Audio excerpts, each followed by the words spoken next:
Hello, everyone, and welcome back to Intoxicated Intellect. I'm Brady, and today with me I have Jake, Ben, and Justin. We are going to go over the last two subclasses of the Bard, but before we get into that, please don't forget to like, comment, and subscribe. It really means a lot to us. And if you haven't seen it already, go check out the 100 subscribers video in the description. There's a link to a homebrew PDF that we made for all of you. It's got three custom-made subclasses. Go check it out. Now let's get started. Ben, why don't you tell us which one we're starting with today? We are taking it back to Van Richten. Van Richten's gave us a lot of cool stuff when it came to how to build a character. It also gave us two really unique subclasses, one for Sorcerer and our other one here for Bards, where you're talking the College of Spirits. Basically focused around tall tales, telling stories, being able to pull power from myth. Let's go through it real fast. Guiding Whispers. When you enter this college at level 3, you get access to the Guidance cantrip, which is normally a cleric-only cantrip. Nice. You also get Very access useful. to a spiritual focus. So instead of casting through like your flute or what have you, you get access to some kind of like crystal ball, some kind of orrery, spirit board, something like that. Basically, you walk into a fortune teller's. A weird spooky conduit. And That's one the of the nice things you board? get, yes, it doesn't would mention do it that. specifically, but I would allow it. It fits along with Taroka decks, spirit boards, skulls, like it fits. But one of the cool things that you get with this, whenever you cast a spell that deals damage or restores hit points, you can roll a d6 and add the result to the damage or health restored. Gives you a little extra bump just by casting through your spiritual focus, which, That's I mean, free. why D6, wouldn't you? but it's free. Sorry, this starts at 6th level, you get access to that. My bad. 3rd level, you get the spiritual focus. 6 levels when you get access to it. The meat and potatoes of what makes the College of Spirits Bard is the Tales from Beyond. Essentially, like I said earlier, you take power from history, myth, any story that has some innate power to it, and through your spiritual focus and all that, you draw power from it and are able to cause certain effects. Each of these effects are based off of your Bardic Inspiration die, and depending on the number that you roll on it, you will get certain effects from it that you can use until you have to roll another Bardic Inspiration die or you lose the ability. I'm going to start with the first 3. We got Tale of the Clever Animal, Tale of the Renowned Duelist, and Tale of the Beloved Friends. Clever Animal, for the next 10 minutes, whenever the target of your Bardic Inspiration makes an Intelligence, Wisdom, or Charisma check, the target can roll an extra die immediately after that roll, but before the result is determined, and the extra die that they roll is whatever your Bardic Inspiration is. So they get a roll an extra D6. It does not say D6 on before it. it's determined.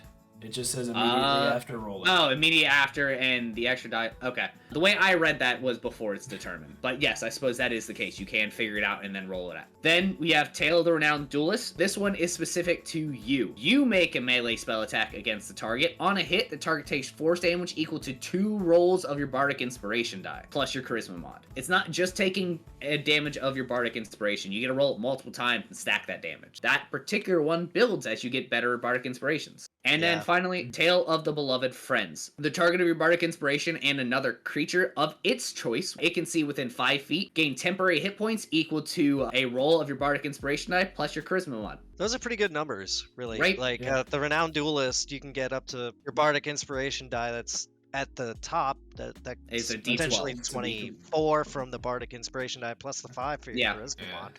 It's like 30 force damage. Just pretty close too. It's I like the particular wording of your Bardic Inspiration dice. It doesn't just say a D6, so it scales up with it. Justin, why don't you take us through the next 3? I'd be happy to. Got the Tale of the Runaway, the Tale of the Avenger, and the Tale of the Traveler. The Tale of the Runaway allows the target to use its reaction to teleport up to 30 feet to an unoccupied space they can see. Pretty on brand. When the target teleports, it can choose a number of creatures it can see within 30 feet of it, up to your Charisma mod. A minimum of 0 on this one, to immediately use the same action. So it's not just that one. It can take other people with it. If you have someone who's stunned and needs to get out of melee range to avoid auto crits, just yoink! That's a pretty good bail. Yeah, that is a really bail out good of bail, trouble. actually. Yeah. I can get your whole party out of trouble. Yeah. And you can get that from the get-go. That is within your first D6 that you can land on this. Tale of the Avenger allows any creature that hits this target for a minute, with the melee attack take force damage, so it's reactionary. Okay. Force damage equal to a roll of your Bardic Inspiration die. So basically you're throwing your Bardic Inspiration at an enemy. Which is you weird. pick a target, and any creature that hits it takes Bardic Inspiration die damage. That's It's cool. I basically like the that. Avenger. Yeah, for 1 minute. So Also, it's kill this now. yeah, really. Give the Bardic Inspiration die to your Barbarian, and every time he gets hit with a melee attack, they're taking force damage. Or the opponent. Maybe you really want to kill your party, and this is how you do it. No, because the enemy would then hit the Barbarian who has the Bardic Inspiration die, and the enemy would take the force damage, not your Barbarian. No, it's whoever gets hit takes the force damage. Yeah. No. It's any creature Avenger. that hits the target. Avenger. Okay, Yep. I am dumb. Apparently. That's okay. It's okay. That's why we read through them diligently. So let's keep moving. If you roll a 6 on your first Bardic Inspiration die, you get the Tail of the Traveler, which is pretty good to start off with. Target, your choice, gains temporary hit points equal to a roll of your Bardic Inspiration die plus your Bard level. So if you're started at 3rd level, there's a potential of 9 temporary hit points, which is nothing to scoff at 3rd level. But really, that in the next 2 parts. The next one's big, yeah. While it has those hit points, the walking speed increases by 10 feet and it gains a +1 bonus to AC. That 1 bonus is not to be misunderstood. +1 on AC can make a difference. I think Jake should take the next 3. If you roll a 7, the target must succeed on a wisdom saving throw or take psych damage equal to 2 rolls of your Bardic Inspiration die.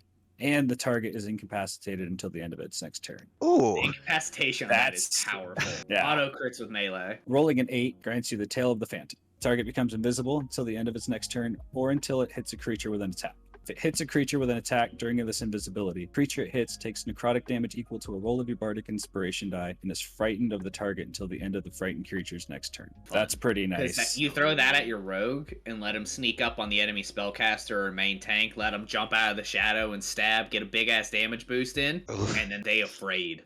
Necrotic damage too is fun. Rolling a 9 grants you the Tail of the Brute. Each creature of the target's choice it can see within 30 feet of it must make a strength saving throw. On a failed save, the creature takes thunder damage equal to 3 rolls of your Bardic Inspiration die and is knocked prone. A creature that succeeds on a saving throw takes half as much damage and isn't knocked prone. Not a lot of things are resistant to thunder damage. But That's specifically nice. prone, which if I'm not mistaken, prone also confers advantage on melee attacks. It does Harder indeed. hit ranged, but it confers advantage for your melee people. Brady, why don't you take the last 3? You roll on a 10, you're getting the Tail of the Dragon. You roll an 11, you get the Tail of the Angel. And if you roll a 12, you get the Tail of the Mind Bender. With the Tail of the Dragon, the target of your Bardic Inspiration die spews fire from their mouth in a 30-foot cone. Each creature in that area, they got to make a dex save. They take fire damage equal to 4 rolls of your Bardic Inspiration die on a failed save, or half as much on a successful one. Now, question. When you give this to them, do they immediately just puke fire, or do they get to choose when that happens? Because I also really like the idea of Doesn't really going, you puke fire now! It does not state, so I would leave that up to DMs. My only advice to DMs when setting that precedent is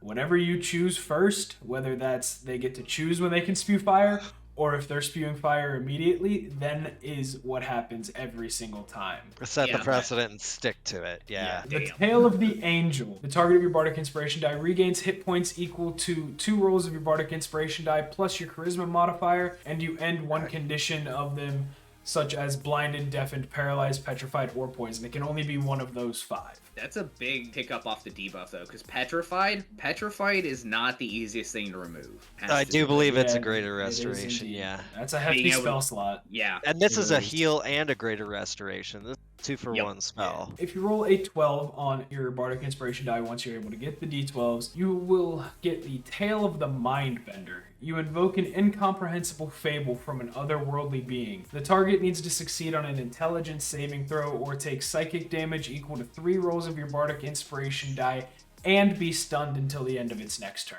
I like that a lot of these are dual effects. This could have been severely underpowered had they not given you. It also could have been severely overpowered if it was choose one of these. The fact that it is random kind of actually balances it out.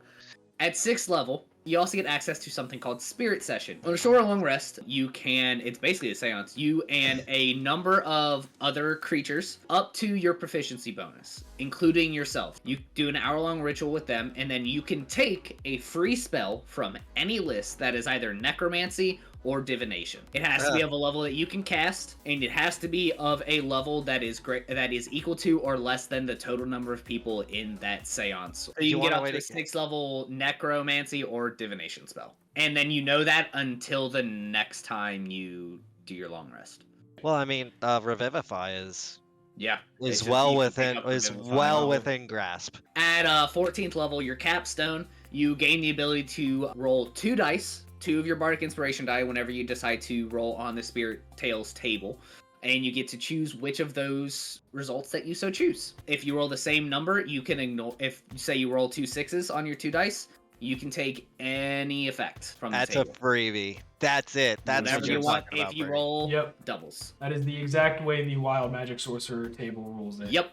Both of them happen right around 14 too. That's cool. I like that inspiration of it. Why don't we start with you, Brady? What's your overall take on this class? How do you feel about it? When I was reading over this class earlier today, I was looking at it going, this is absolute horseshit. Like, I didn't see how it was gonna be good or anything at all. But as we reread over that Spirit Tales table, being able to see it a second or a third time even was very helpful, noting that all of them are dual effects, and none of them really seem to be negative in consequence, which helps at this table a lot. While some of them aren't great, none of them are negative towards you and harm your party. The being able to learn any spell from divination or necromancy schools of magic amongst any class is powerful beyond belief. Hear what anyone says. Those 2 schools of magic have great spells in them. And you're still a bard, so at 10th level, you've got 2 spells from any Exactly. So well. it's even more spells. It's just a little refined. The mystical connection, I get it. I like how they kind of mirrored the other. This point in time, it would have been one of their only major table roller subclasses. So I like how they mirrored that. I think it could have been better. I don't think this class needs that effect. They could have used a different ability in place of that and just left that be with the chance of the 1 roll. I think it can do a lot in combat, even though most of your abilities are going to help you outside of combat. That guidance cantrip. The spiritual focus will help you a lot in combat. I will say that the spirit session can either help you outside or inside, depending on which spells you want to grab. As far as what it adds to the bard, it adds to it in the role-playing aspect that a bard is meant to tell stories, but I don't see how it benefits the bard class a whole lot. While yes, that spirit table does take after the Bardic Inspiration die, that could be changed to really any class and just change out which die it uses. I gotta go overall B-. Jake, why don't you go next? What are you thinking about all this? This is an interesting class. First off, all I can think of playing it as is this like extremely smart bard, and just to put people off, he talks to his like skull as he's walking by the road. Alas, poor Yorick. I hardly knew. Yeah, I think Brady's right. I'd like to see it more with like a wizard or a warlock or like a spell, like a full caster, rather than a bard. Bards are full casters, though. Are they? Okay. They are. They are. Yeah, they are full casters. Oh, okay. Despite what Valor bards and Swords bards would try to do. You heard it here. Try to tell you. Okay. Clarification: I am unfamiliar with pretty much anything other than a paladin and a dwarf. It's always going to be a dwarf. People, just you wait. It seems fun. I'd give it probably a mid B. Justin, what about you? How you feeling? I like the flavor of it, first off, especially coming out of Van Richten's Guide to Ravenloft. It definitely suits that kind of realm. And there are a few other things you could do with it too. I'm thinking of like Mystery Men, Janine Garofalo and her dad's skull in the bowling ball. That's a spiritual focus. She talks to the dead. It's her dead father, but yeah. It's still talking to the dead. I think that that's the main avenue to play this, but I think there are a lot of different ways you could play this too. I like the versatility of this. That's what this gives you. This gives you a number of different abilities through your tails. It's a little random, but if you keep an eye out for the right opportunities, you're going to do really well. That being said, I would like to see that D6 go up with the spiritual focus, especially if you're channeling stuff through it and you're talking to the dead through it. Your bond through that should help. And I would like to see that increase probably parallel with the Bardic Inspiration die. I think that could be better, and a few of the numbers could be better. The Spirit Tales are great. There is always room for improvement there. I think they were a little bit afraid. Brady really said it too. It doesn't really give anything to the bard itself. It's just kind of the storyteller, and all the stories that this person hears are from dead people. It's gotta get really depressing. I do wanna point it out. The way it is written in this is, yes, it gives you tales from the dead. It also gives you tales of, think Jack and the Beanstalk, Hercules. you can take power from those tails as well. It is not just dead people you're talking to. Yeah, it's Runaway, it's Traveler, Beguiler. Yeah. I like this. I think the numbers could stack up a little bit better. I would like to see, if you're getting doubles at 14th level, the ability to roll 2 die in D&D is pretty significant. Like, it's changing everything for you. If you roll doubles, you should just be able to choose any 2. Right? You can choose whatever you want off of that. You get, so when you roll 2, you get one or the other of those 2 rolls. If you roll a double, you can take any of the 12. Just whatever is best for but I would like to see, if you end up rolling double, I would like to see you be able to choose both of them. I think that would be a nice little enhancement. Gotcha. I think that I feel like that might overpower it a little bit though. Well, but the thing of it is, if Capstone ability for the subclass, the logic for me is that you should have talked to these people, these spirits or these tales. You should know these tales so well that you can just pick a couple of them and not at random. My final letter. Yes, where do we put it at? This is a very low B for me. You guys did describe it really well. I just wanted to note the things that I found lacking in it and the things I think could have been improved. I think this is a great subclass, and the thing about subclasses with the Bard is the Bard's already a great class. It's really hard to find a subclass that's going to give it so much more. I think that puts that puts it as a low B. If we need to put any extra spin on it, I'd also give it a low B. But like Justin said, you will not be harming your party by taking this subclass. Any of you ever played some weird channeling medium and had a lot of fun with the College of Whispers Bard? Do you think it should be higher? Do you think it College of Spirits? Speaking of College of Whispers, though, Justin, why don't you take us through that? That's right. I'm getting a little ahead of myself. You're just excited. I am excited. I'm excited because I'm talking about Bard subclasses, and unfortunately, we got to wrap it up with College of Whispers. College of Whispers is from Xanathars. They are not the friendly Bard. They are the creepy Bard. They're the guy you know not to trust. You see the weird cringy video of this guy trying to engage NPCs? It's that one. And he looks like some sort of a weird wood elf out of Oblivion. Yeah.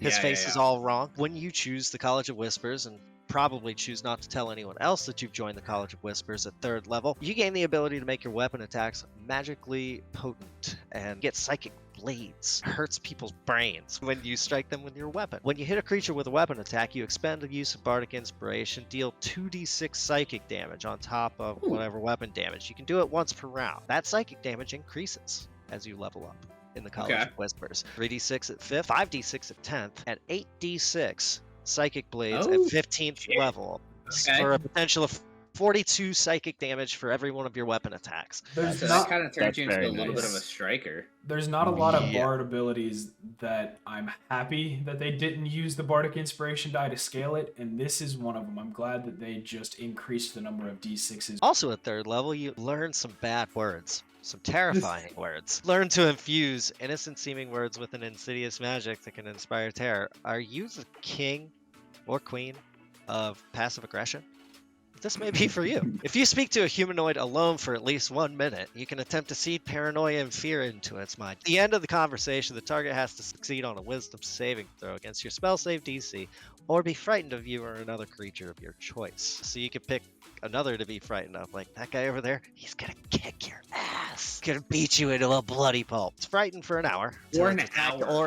Until it's attacked or damaged, or until it witnesses its allies being attacked or damaged. So it can gain that courage back. If the target succeeds on the saving throw, the target has no hint that you tried to frighten. Once you use this feature, you can't use it again on a short or long rest. That one's interesting. The only issue I see with it is how often are you gonna get an NPC completely alone for a minute to have a conversation? That solo guard that you need to get past in the gate. It's rare. You can connive ways to make that happen. Yeah. I think there is some potential for that. I do think it's difficult in certain circumstances, and I think that it's going to become less viable if the campaign moves in a different direction. Let's keep moving ourselves. At 6th level, you get a Mantle of Whispers. Gain the ability to adopt a humanoid's persona. When a humanoid dies within 30 feet of you, you can magically capture a shadow using reaction. You retain this shadow until you use it or you finish a long rest. You can use the shadow as an action. When you do so, it vanishes, magically transforming into a disguise that appears on you. You now look like this dead person, but healthy and alive. The disguise lasts for an hour or until you and it is a bonus action, so you get the choice there, which is nice. While you're in the disguise, you gain access to all information that the humanoid would freely share with a casual acquaintance. Wording is important here. Such information includes general details on its background and personal life, but doesn't include secrets. Who's your wife? So-and-so. Why'd you cheat on her? Not telling you that. The information is enough that you can pass yourself off as a person by drawing on its memories. Another creature can see through this disguise by succeeding on an insight check, tested by your deception check, as it should be. You gain a +5 bonus to that check, though. If you're a bard, deception. You're building into this. That's deception should be. Yeah. Like it should be a sure thing. Once you capture a shadow, can't capture another one until you finish a short or long rest. Shadow lore. Gain the ability to weave dark magic into your words and tap into a creature's darkest fears. You become the Scarecrow. As an action, you magically whisper a phrase that only one creature of your choice within 30 feet of you can hear. They have to make a wisdom save against your spell DC. It automatically succeeds if it doesn't share language with you or if it can't hear you. So it has to hear and understand you. On a successful saving throw, your whisper sounds like unintelligible mumbling and has no effect. If the target fails its saving throw, it's charmed by you for the next 8 hours or until you or your allies attack or damage it. It interprets the whispers as a description of its most mortifying secret, eating away in the back of its mind. While you gain no knowledge of this secret, target is convinced that you know. Yep. Like, they know you know. I know you know that I know. While it's charmed in this way, it obeys your commands for fear that you'll reveal its secret. This is the ultimate blackmail.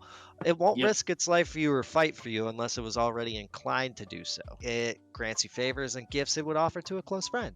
So that's pretty nice. Okay. Free stuff. When the effect ends, your creature has no understanding of why it was so afraid of you. Okay. Once you use it, you get it every long rest, essentially. You get it once per long rest. Yeah, I like that creature that doesn't know why it was so afraid. It just seems to immediately forget. And it's like, huh? Yeah. Man, he doesn't seem it's so like scary. it's like when you shoot an arrow in Skyrim and you like barely miss the guard. They would look around for like 3 seconds and go, "Oh, must have been the wind." Or you hit them and then they didn't die, and so they got an arrow sticking out of their heart, but they go, "That was just the wind. It's fine. Must have just been the Back wind. on patrol." Oh, Mother Nature's in a bad mood today. All right. Well, Ben, you didn't get the first opinion or the much of an opinion on the last one. What do you think of the College of Whispers? Lead us off, my friend.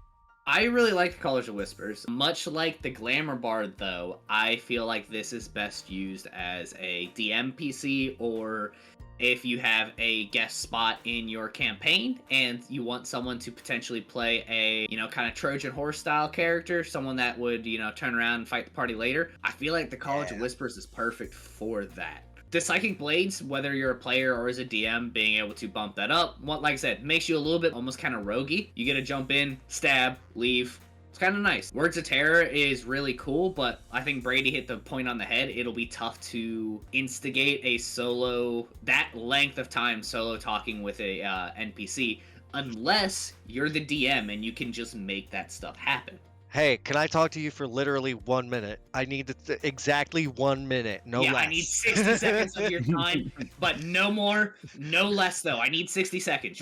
More might be okay. I've never tried that. I've only ever had 50, but... It's really weird. Everyone tries to interrupt at 59 seconds. The Mantle Whispers ability is really cool. Once again, that in a party... Unless you are an evil kind of a party, unless you're murdering people left and right that you weren't supposed to murder, I don't see it coming up very often. Unless it's like I said with the DM PC, the bard's like, "Hey guys, I gotta go take care of this thing," and then all of a sudden, you go meet with Town Crier number 4, and it's actually the College of Whispers bard who's telling you some bullshit information that might get you killed or might lead you in the direction that they want to lead you in. Brady, stop taking notes. Lore is there it is again. You guys give me twice in these fucking bard videos has he started taking notes while we're breaking this shit down. You guys keep giving me such great ideas. Yeah, I'm claiming now. Rate it low for significant an damage NPC. to all bards but Tarkal. We meet another bard. Extreme prejudice. No, just if two you bards. meet any NPC bards. One of them's crazy. One of them's lazy. All right. If they are neither crazy or lazy. Prejudice, murder, get him, put him down. We have 2 bards, one's scaly and crazy, the other one's tiny and lazy.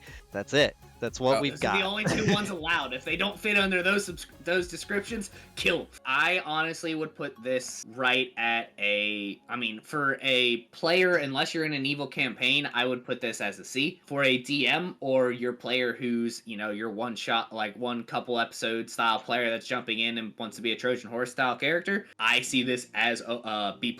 I can't give it quite A because you got to be really creative with how you use these abilities. There's no streamlined like, yes, I can just do this because I'll be talking to someone alone for a minute all the time. You have to create the scenario in which then you can use that ability. That ability is not just something that's going to come up all the time in your game. For this next opinion, I want to hear Brady come in on this one. Yeah, I want to keep know him what from he writing thinks notes. about it. Keep him from writing notes. Okay, What do you that's say? exactly We it. have to stop this man. We're creating him. I mean, All I'm trying to do is give you guys a good political intrigue mini campaign, and I'm sorry that 2 bard subclasses are gonna make that all the much better. This is my fault. I'm the one that recommended this. Kill all court jesters. Cicero must die. Cicero must die. As far as what this adds to the bard, I don't see it. It's another subclass that is a great subclass, but I don't see why it's with the bard. This feels like a rogue. Honestly, yes. Mhm. This feels a lot like a rogue. Very much Yeah. so. Now that I have out of the way that this doesn't feel like a bard at all, I will rate it on its subclassness. The Psychic Blade's ability, fantastic. A solid dip. As I stated earlier, that D6 increasing to more amounts at higher levels is wonderful. The Words of Terror as a PC, it's going to be really hard. Unless you and your DM have worked out how often this may take place, how often both of you want it to take place, and what situations could it arise. But that also boils down to, are you playing a slash and hash, or are you playing roleplay, political intrigue, story, uncover plot type campaign? So it is very plot dependent in that aspect. The Mantle of Whispers, I guess if you need to infiltrate an enemy stronghold, could be very useful because you could just take over the persona and figure of a guard or a member of the organization you're trying to infiltrate. And the shadowy lore, being able to make somebody afraid of you for 8 hours, can be useful. It would be interesting to see that play out in a morally good campaign. If this was a rogue, I would give it A. As a bard subclass, I'm giving it a D. Okay. Quick question on a phrasing here. The Psychic Blades reads verbatim, is at least as far as Wikidoc goes. The psychic damage increases when you reach certain levels in this class. Yes. So you have to increase the Is bard that- level the bard to do level. that. It would Okay. be bard levels, yes. But a D, yeah. A D. As a bard Yeah. subclass, a D, yes. I can see that, yeah. Jake, is there anything you see in this one that you like? I could say the nails have pretty much been hit. You guys have touched on almost every point I was The wanting. nails to are bring in the coffin. up. They are in the coffin. I The mean, Coffin was it's, last subclass. to reiterate, it's a DMPC character or an invasive species brought upon your campaign like a locust. It would be maybe fun in a chaotic campaign where I'm Billy. Yeah. You just create chaos If from within played just to right, see what I happens. can see this working, but you have to be very Astute. careful with how you Mhm. play that evil character in a good campaign. I'm gonna give it just an all-around C, both in player and DM character. Ben, what did you give it again? Then Mine give it was like a a C. C, like a high Yeah, I gave it a C. C as a player. I gave it a B+ as a DM because of the extra powers you can get as a DM. As Bard myself, Ben, when you were talking, you hit a lot of it. I do think it could be better, but I also think that Brady hit on some good points. It is very lacking and very conditional. And if you find Yeah. yourself in the wrong place, in the wrong campaign, with the wrong people even, you're going to have a hard time feeling useful with this Yeah. subclass, I think. I- I think this is like a low C for me. If you guys out there think it's better, tell us. Yeah, Is there any I'd love to hear. Why am I wrong? is there Many anything we reasons. haven't covered yet that you want to see us do a video on? Tell us what we should do next. Tell us how much you love us or hate us. Like, comment, subscribe. Until next time, from all of us here at Intoxicated Intellect, thank you. Thank you so much for watching. Like and comment, subscribe. We'll see you next time.